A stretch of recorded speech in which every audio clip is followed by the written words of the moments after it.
orang yang didukung menang ataupun kalah, ataupun yang tidak mendukung satu orang pun dari mereka, alias golput, maka tidak terlepas mereka semua dari perintah Allah Subhanahu wa ta'ala terkait dengan siapa yang didukung, baik jadi ataukah tidak. Dalam hadis riwayat Imam Al-Bukhari dari Sayyidina Anas bin Malik radhiyallahu ta'ala anhu, beliau berkata bahwasanya beliau mendengar Rasulullah sallallahu alaihi wasallam bersabda, "Unsur akhaka zaliman aw mazluman." Tolonglah saudara engkau itu, baik saudara engkau itu zalim ataupun dizalimi. Maka seorang sahabat bertanya, "Ya Rasulullah, ansuruhu idza kana mazluman." Wahai Rasulullah, aku menolongnya jika dia itu dizalimi. Kami sudah maklum ya Rasulullah. Afara'aita idza kana zaliman fa kaifa ansuruh? Lalu bagaimana menurut engkau ya Rasul jika dia itu orang zalim? Bagaimana aku harus menolong orang yang zalim itu? Maka Rasulullah sallallahu alaihi wasallam bersabda, tahjuzuhu aw tamna'uhu minadh dhulm fa inna dzalika nasruhu. Engkau menghalangi atau mencegah teman engkau itu dari kezaliman, maka sesungguhnya itulah bentuk pertolongan kepada orang yang zalim itu.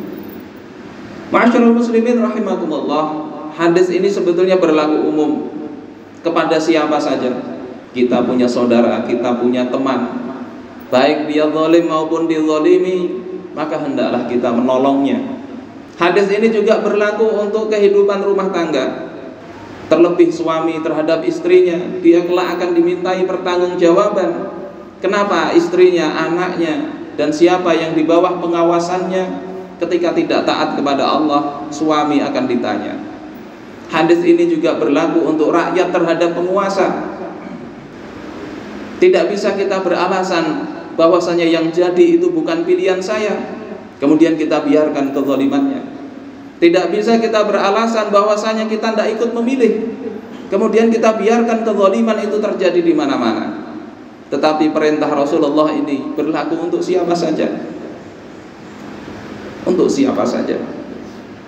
Ma'asyiral muslimin rahimakumullah, jika di satu sisi seorang pemimpin dia tidak boleh zalim, kezaliman akan menjadikan kehinaan kelak di hari akhir. Sebagaimana sabda Rasulullah SAW ketika bicara kepemimpinan, beliau mengatakan, wa innaha yaumal qiyamati hizyu wa nadamah. Dan sesungguhnya kepemimpinan itu, jabatan itu kelak pada hari akhir akan menjadi kehinaan dan penyesalan. Illa man akhadhaha bihaqqiha, kecuali orang yang mengambil, mendapatkan kepemimpinan jabatan itu dengan hak, dengan cara yang benar. Wa addalladzi alaihi fiha, dan orang yang kemudian setelah mendapatkan amanah jabatan itu dia melaksanakan amanah-amanah Allah, tugas-tugas yang telah Allah berikan, Allah bebankan ke pundak pemimpin itu. Pemimpin diminta oleh Allah Subhanahu wa ta'ala agar menjalankan dua hal ini, mendapatkan jabatan dengan benar dan menjalankan kekuasaan sesuai dengan aturan Allah Subhanahu wa ta'ala. Ketika ini tidak dilaksanakan, ma'asyiral muslimin rahimakumullah, ketika ini diabaikan, maka jabatan akan menjadi kehinaan dan penyesalan. Kemudian tugas rakyat, terlebih lagi tim sukses, adalah menasihati mereka. Bagaimana agar pemimpin yang sudah dipromosikan ini itu betul-betul menjadi orang yang tidak menyesal kelak di hari akhir. Maka tim sukses adalah orang yang lebih bertanggung jawab daripada yang lain. Dan rakyat secara umum juga lebih bertanggung jawab ketika dia punya kedekatan dengan siapa yang menjadi pejabat tersebut. Adalah Syaqiq al-Balkhi, seorang ulama wafat tahun 139 Hijriah. Beliau datang kepada Harun ar-Rasyid, seorang khalifah yang menegakkan hukum Allah Ta'ala. Tetapi Syaqiq al-Balkhi tidak kemudian membiarkan kesempatan bertemu itu terlewat begitu saja. Beliau menasihati Khalifah Harun ar-Rasyid dengan nasihat yang membekas. Di antara nasihat beliau adalah, kata beliau kepada Harun, "Wa man khalafa amrallah wa kharaja ala hududillah fa'adzibhu bis-saut." Siapa saja di antara rakyat engkau yang menyelisihi perintah Allah Subhanahu wa taala dan keluar dari hukum-hukum Allah taala, maka hendaklah engkau didik mereka dengan cambuk. Terapkan hukum takzir. Rakyat bermaksiat, maka hendaklah engkau didik. Tidak ada kebaikan bagi pemimpin yang membiarkan rakyatnya masuk neraka tanpa adanya pendidikan. Kemudian beliau lanjutkan, wa man qatala nafsan bighairi haqq. Siapa yang membunuh jiwa tanpa adanya hak, melakukan perbuatan kriminal, pembunuhan, faqtulhu bis-saif illa ayya'fuwa waliyul maqtul. Maka hendaklah engkau terapkan hukum qisas. Bunuh dia dengan pedang, kecuali jika wali dari orang yang dibunuh itu memaafkan.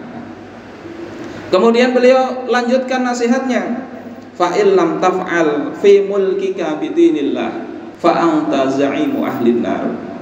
Wahai Harun ar-Rasyid, kalau engkau tidak melaksanakan, tidak bertindak, tidak berbuat di wilayah kekuasaan engkau dengan agama Allah taala, maka kelak engkau adalah pemimpin penduduk neraka. Na'udzubillah tsumma na'udzubillah. Masyarul muslimin jamaah Jumat rahimakumullah. Bukan hanya kerugian bagi pemimpin ketika tidak adil, tidak menjalankan ketentuan Allah, tetapi juga akan menyebabkan menyebarnya kerusakan. Rasulullah sallallahu alaihi wasallam di dalam hadis riwayat Imam Ibnu Majah, dalam hadis yang cukup panjang, di antara ujungnya beliau mengatakan, wa ma lam tahkum a'immatuhum bi kitabillah. Selama para pemimpin mereka tidak berhukum dengan apa yang telah Allah turunkan dalam kitabullah, wa yatakhayyaru mimma anzalallah, dan mereka justru memilih mengikuti hawa nafsu mereka dibandingkan mengikuti apa yang telah Allah turunkan, illa ja'alallahu ba'sahum bainahum, melainkan Allah akan senantiasa menjadikan di tengah-tengah mereka ada bencana, ada musibah di tengah-tengah umat itu. Masyarul muslimin rahimakumullah, mudah-mudahan Allah Subhanahu wa taala menjadikan kita, generasi zuriat kita, generasi yang taat kepada Allah Subhanahu wa taala, yang akan menyebarkan rahmat, kebaikan dan keberkahan dalam kehidupan manusia di muka bumi ini.